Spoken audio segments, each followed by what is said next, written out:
اعوذ باللہ من الشیطان اللعین الرجیم بسم اللہ الرحمن الرحیم الحمد لأہلہ والصلاة علی اہلہا اما بعد فقد قال رسول اللہ صلی اللہ علیہ وآلہ وسلم حسین منی وانا من الحسین۔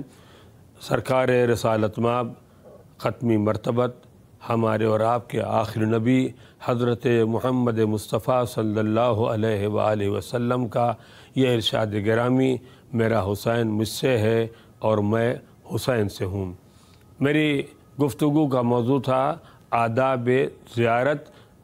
سرکار سید الشہداء کی بارگاہ میں حاضر ہونے والا ایک زائر جب سرزمین کربلا پر وارد ہو رہا ہے تو ہمیں اس بارگاہ میں حاضر ہونے کا طریقہ پتہ ہونا چاہیے۔ اسی کے ساتھ ساتھ ہمیں یہ بھی پتہ ہونا چاہیے کہ اگر ہم اپنے وطن سے چل کر کے اس سرزمین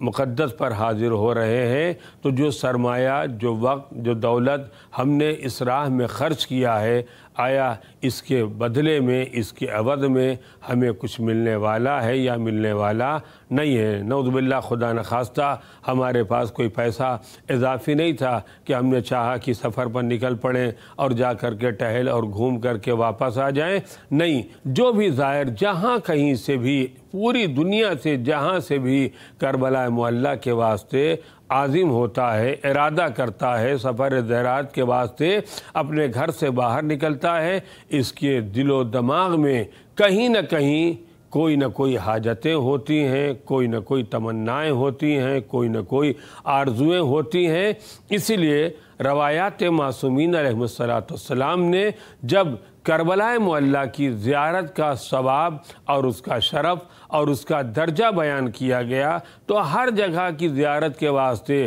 اگر ثواب ہے، جزا ہے، فائدہ ہے تو تنہا چند جزا اور تنہا چند ثواب اور تنہا چند مقاصد بیان کیے جاتے ہیں، لیکن یہ سرزمین کربلا کا شرف ہے کہ انسان جب کربلا معلیٰ کی جانب قدم آگے بڑھا رہا ہے تو جو بھی ارادہ کرے گا انشاءاللہ اس کا ارادہ جو لے کر کے آیا ہے اللہ کی بارگاہ میں، اس کی ہر طریقے کی دعا قابل قبول ہوگی۔ اگر کوئی آدمی خدا نخواستہ بیمار ہے، مریض ہے اور اپنے واسطے سرکار سید الشہداء کی بارگاہ میں آ رہا ہے، اللہ کی بارگاہ میں دعا کرنے کے واسطے، پروردگار تجھے اس قبر حسین کا واسطہ، پروردگار تجھے اس قبر ابو الفضل عباس کا واسطہ، ہم بیمار تھے، تیری بارگاہ میں آ رہے ہیں، تیرے بندے کی بارگاہ میں آ رہے ہیں، لہذا ہمیں بیماری سے چھٹکارا عطا فرما۔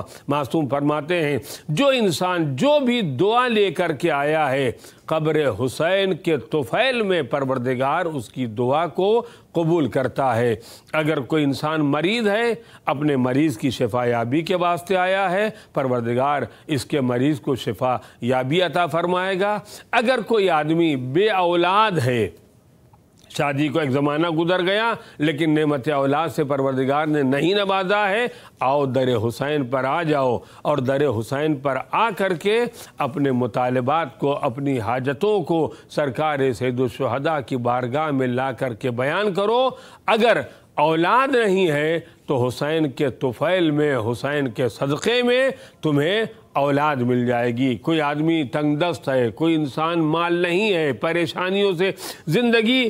مشکل کے ساتھ آگے بڑھ رہی ہے، آؤ حسین کے دروازے پر، حسین کی بارگاہ میں آ جاؤ، تمہیں حسین مالا مال کر دیں گے۔ اگر کوئی انسان گنہگار ہے، ہمارے دل میں احساس ندامت پیدا ہے کہ ہم بہت بڑے خطا کار ہیں، بہت بڑے گناہ ہیں، پتہ نہیں ہماری خطا اللہ کی بارگاہ میں قابل قبول ہوگی یا نہیں ہوگی، اللہ ہمارے گناہوں کو معاف کرے گا یا نہیں کرے گا، پروردگار آواز دیتا ہے آؤ در حسین پر آؤ، اور آنے کے بعد اپنے گناہوں سے اظہار ندامت کرو، گویا پشیمان ہو۔ اور پشیمانی کا مطلب جو ہمارے ہاں سمجھا جاتا ہے، وہ پشیمانی کا مطلب وہ نہیں ہوتا ہے کہ ہم نے اپنے ہاتھوں کو اپنے رخسار پر مان لیا تو گویا توبہ ہو گئی، اور توبہ ہو گئی تو اللہ کی ذمہ داری ہو گئی کہ ہماری توبہ کو قبول کر لے۔ نہیں، توبہ کا مفہوم تنہا یہ نہیں ہے، بلکہ توبہ کا مفہوم یہ ہے کہ انسان اپنے کیے ہوئے گناہ پر نادم اور پشیمان ہو اور آئندہ ان گناہوں کو دوبارہ دہرانے کا ارادہ نہ کرے۔ اگر ہم نے ایسا کر لیا تو گویا ہماری توبہ اللہ کی بارگاہ میں قبول ہو گئی، ورنہ صبح شام اپنے ہاتھوں کو رخسار پر مارتے رہے اور توبہ توبہ کہتے رہے، ایسی توبہ کا کوئی فائدہ نہیں ہے۔ المختصر اتنا گزارش کر دیا جائے کہ جو انسان اس سرزمین کربلا پر آ گیا، بارگاہ سرکار سید الشہداء میں اس نے آ کر کے قدم رکھ دیا، تو دنیا کی کوئی حاجت بشرطے کی جائز حاجت ہو، کوئی حاجت ایسی نہیں ہے کہ جو حسین کی بارگاہ میں آنے کے بعد ایک حاجت مند سرکار سید الشہداء کی بارگاہ میں اپنی حاجتوں کو بیان کرے اور اللہ اس کی حاجتوں کو قبول نہ کرے۔ روزی نہیں ہے اور یہاں پر مانگو، عمر کہ طولانی کر دینے کا مطالبہ ہے اور یہاں پر مانگو، اولاد نہیں ہے یہاں پر مانگو، اگر ظلم و جور سے پریشان ہو چکے ہو، ہر طریقے سے دنیا کے حکام تمہیں ستا رہے ہیں، پریشان کر رہے ہیں، تو کسی اور کی بارگاہ میں جانے کا کوئی فائدہ نہیں ہے۔ آؤ اس بارگاہ میں آؤ اور آنے کے بعد اللہ کی بارگاہ میں دعا، سرکار سید الشہداء کو وسیلہ بنا کر کے اللہ کی بارگاہ میں دعا کرو، انشاءاللہ پروردگار تمہاری دعاؤں کو قبول کرے گا۔ کون سا ایسا موضوع ہے جس کے بارے میں کہا جائے کہ یہ دعا مانگنے کے واسطے تم کو کہیں اور جانا چاہیے تھا، یہاں آنا بیکار ہے، بلا وجہ میں یہاں تک آ گئے ہو؟ البتہ آداب زیارت میں یہ بیان کیا گیا ہے کہ جب کوئی انسان کربلا معلیٰ تک آ جائے تو کربلا معلیٰ میں آنے کے بعد براہ راست اپنے مولا اور آقا کی بارگاہ میں حاضر نہ ہو، پہلے باب الحوائج کے دروازے پر جائے، پہلے خادم کے دروازے پر جائے، پہلے مولا کے بھائی کے دروازے پر جائے، اور مولا کے بھائی کے دروازے پر جانے کے بعد اپنی حاجتوں کو طلب کرے اور کہے، اے باب الحوائج، میں اپنی حاجتوں کو لے کر کے آپ کے بھائی کی خدمت میں آیا ہوں، لیکن براہ راست ہم نہ جا کر کے ہم آپ کو وسیلہ بنا کر کے اس بارگاہ مقدس تک جانا چاہتے ہیں، لہذا اے باب الحوائج، ہماری حاجتوں کو آپ اپنے بھائی تک منتقل کر دیجئے گا، ہم اپنی حاجتوں کو جا کر کے بیان کر رہے ہیں، آپ ہماری سفارشات کو سرکار سید الشہداء کی بارگاہ میں پیش کر دیجئے گا، پہنچا دیجئے گا۔ اب اگر ہماری دعاؤں میں دو عدد، ایک باب الحوائج ہیں اور ایک سرکار سید الشہداء ہیں، ان دونوں کو وسیلہ بنا کر کے اگر ہم اللہ کی بارگاہ میں اپنی حاجتوں کو پیش کریں گے تو یقیناً بارگاہ خداوندی میں ہماری حاجتیں یقیناً اللہ ہماری حاجتوں کو قبول کرے گا۔ اگر کوئی آدمی بیمار ہے تو بیماری کی دعا مانگے، رزق نہیں ہے، رزق کی تنگی ہے تو اس کی دعا مانگے، کسی آدمی کے اندر احساس ندامت پیدا ہو گیا ہے اس کی دعا مانگے، اور ان تمام دعاؤں کے ساتھ ایک دعا جو ہر طریقے کی پریشانیوں کا واحد علاج ہے اور واحد ذریعہ ہے، اور دعا کا نام ہے اپنے وقت کے امام کے ظہور کے واسطے دعا کرنا۔ اگر کوئی آدمی تنگ دستی میں زندگی بسر کر رہا ہے تو تنگ دستی کے واسطے ہم دعا کریں گے، پروردگار ہمیں دولت دے دے۔ اگر پریشانیوں میں ہے تو ہماری دعا ہوگی، پروردگار ان ظالمین کو نیست و نابود کر دے۔ اگر ہماری کوئی اور پریشانی ہوگی تو ہم کہیں گے ان کے دل میں اللہ رحم ڈال دے، لہذا ہماری حاجتیں پوری ہو جائیں۔ لیکن اگر ہم نے اپنے وقت کے امام کے ظہور کے واسطے دعا کر دیا اور انشاءاللہ ایک نہ ایک دن ہمارا امام بہرحال ظہور کرے گا، اور جب ظہور کرے گا تو دنیا کے تمام مشکلات کا حل ایک ظہور امام کے اندر پایا جاتا ہے۔ جب امام زمانہ کا ظہور ہوگا تو ہر غریب و نادار، کوئی بھی مفلس روئے زمین پر نہ رہے گا، کوئی انسان ایسا نہ رہے گا جس کے ساتھ ظلم و تعدی ہو رہی ہو، کوئی انسان ایسا نہ ملے گا جو پریشانیوں میں گرفتار ہو، کوئی انسان ایسا نہ ہوگا جو اللہ کی بارگاہ میں فریاد کر رہا ہو، ہماری یہ حاجتیں ہیں، ہماری یہ دعائیں ہیں، ہماری یہ خواہشات ہیں، اللہ اس ایک امام زمانہ کے ظہور کے طفیل میں ہر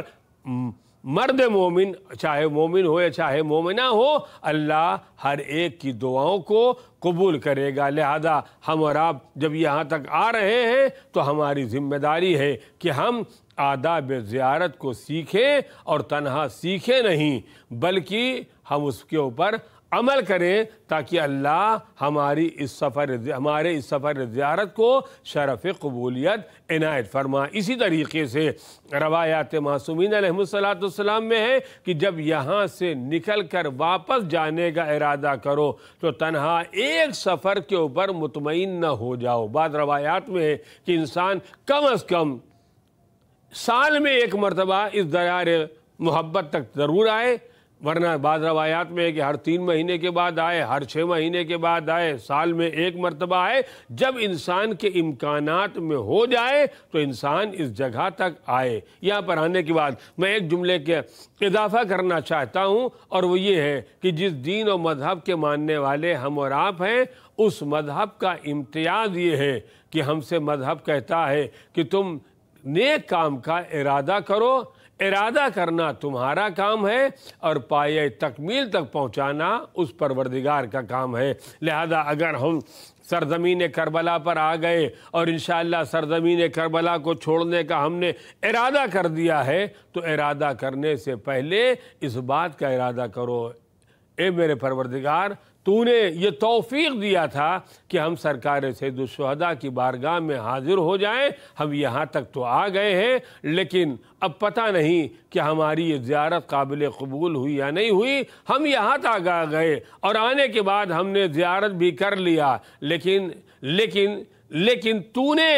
یہ اسباب فراہم کیے تھے، اب یہ تیرا کرم ہوگا کہ ہماری اس زیارت کو قبول کر لے۔ لہذا زیارت کی قبولیت کی دعا ایک طرف، اور دوسری طرف پروردگار ہمارے سفر کو زندگی کا آخری سفر قرار نہ دینا۔ ہم نے ارادہ کیا ہے، پروردگار عالم ہر نیک عمل کے ارادے پر جزا ہمارے نامہ اعمال میں لکھتا رہتا ہے۔ لہذا جب تک نہ آئیں گے، کم از کم اس ارادہ زیارت کا ثواب بہرحال ہمیں ملتا رہے گا۔ اللہ کی بارگاہ میں دعا ہے، پروردگار ہم سب کو بار بار اس مکان مقدس تک آنے کی توفیق عنایت فرما۔